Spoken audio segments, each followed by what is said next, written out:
Alban Berg once praised Gustav Mahler's Sixth Symphony as the only sixth, the pastoral notwithstanding.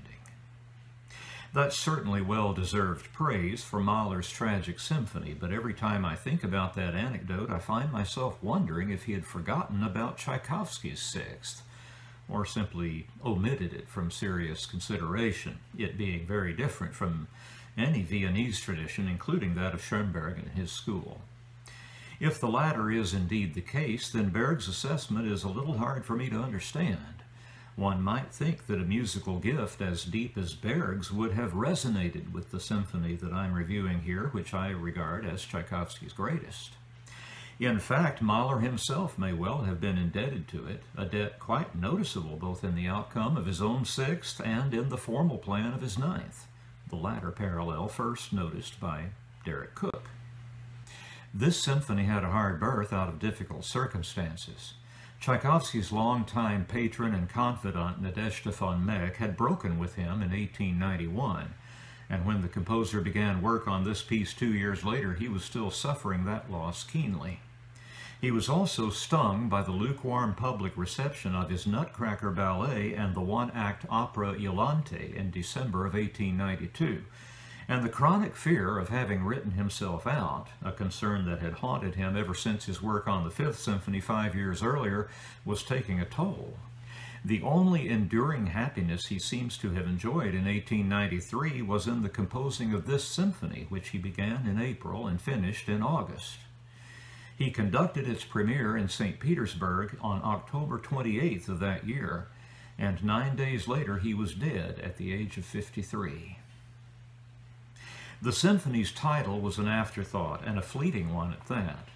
Tchaikovsky always regarded the Sixth as a program symphony and even toyed with the idea of calling it precisely that, but he soon realized and acknowledged that applying such a title would be meaningless and perhaps worse than useless, as he had never divulged the work's program publicly and apparently had no intention of doing so.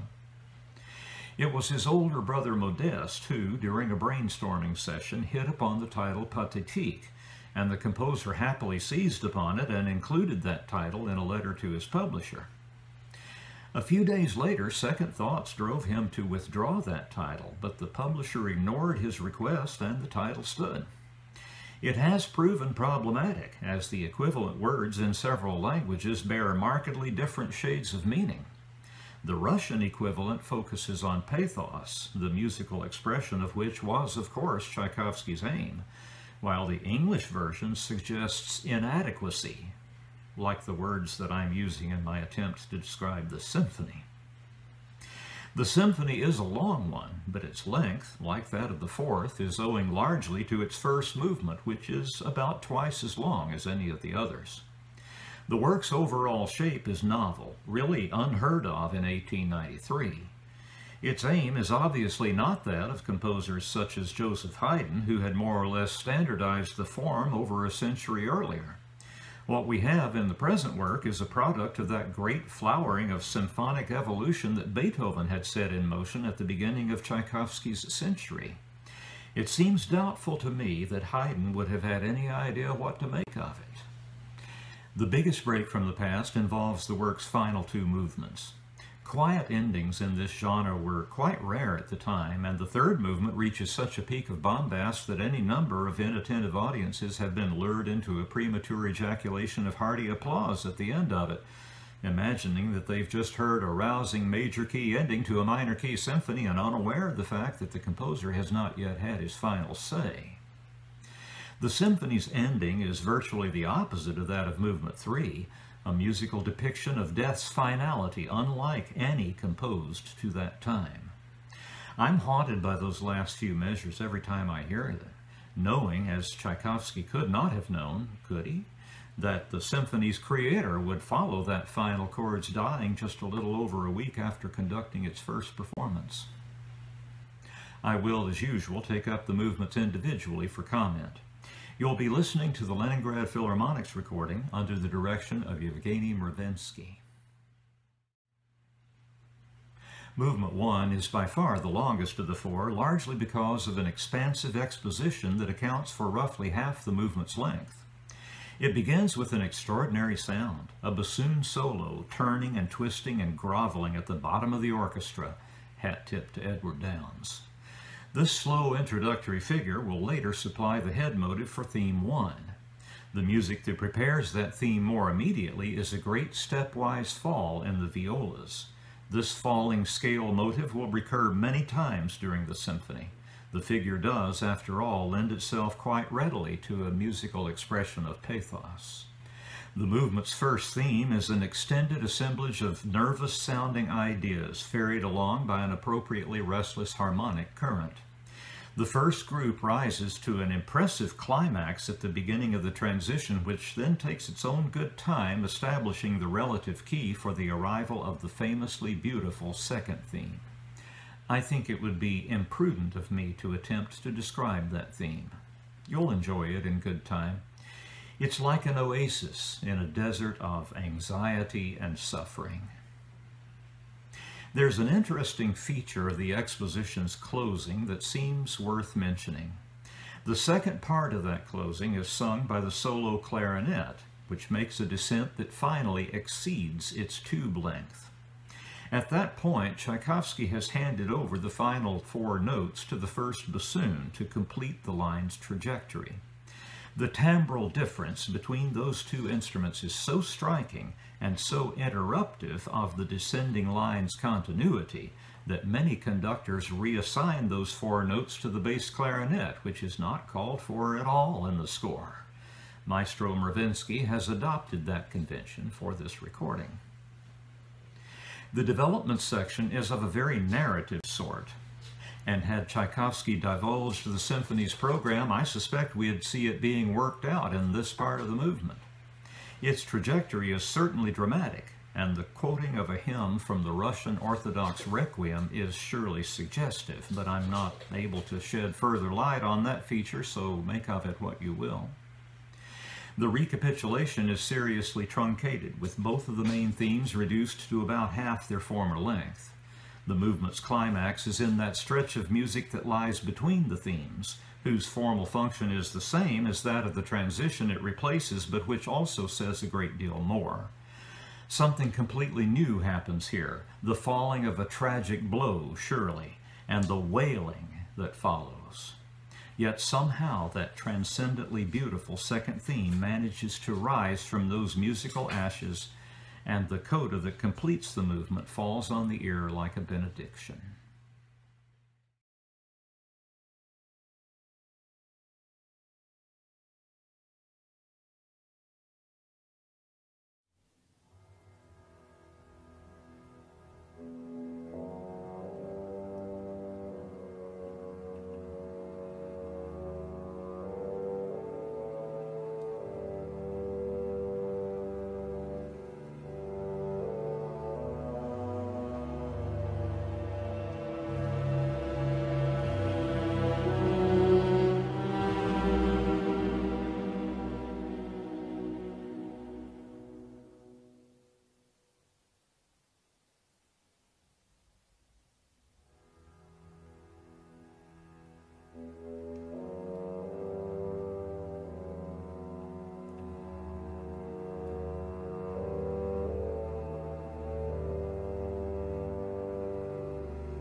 The second movement is a strangely graceful sounding waltz in 5/4 time, which I have heard likened to a waltz that might be danced by a man with 3 legs. The music's floor plan is very much that of the minuet and trio, characteristic of the 18th century symphony, and even though such indications as waltz and trio are not found in the score, the reference is clear enough, and I have adopted that language for my analysis. Using that traditional language, then, we have a D major waltz whose first strain is repeated, paired with a B minor trio with repeated strains. The trio's theme is a version of the falling scale motive that to this point in the symphony has already played an important role. There's a lovely coda during which the two themes are reconciled.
The third movement is a G major scherzo that is little by little transformed into a march. It begins quietly and restlessly with wraith-like figures darting this way and that, and a droll little march tune emerging by degrees. Its unfolding is best understood in terms of sonatina form, sonata form with no development section, but it is an unusual specimen of that genre in that its recapitulation is considerably longer than its exposition. That extra length will be found in some transitional passages that clearly cross the line into the outrageous, for this music mounts horribly in its second half, and what seemed innocent and humorous earlier is now puffed up with bluster, bravado, and arrogance, as striking a portrait of hubris as any composer ever painted in musical tones. It is in no sense a triumphal march.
Out of the vast emptiness following the dying ring of that horrid display of musical testosterone arises a disconsolate B minor lament.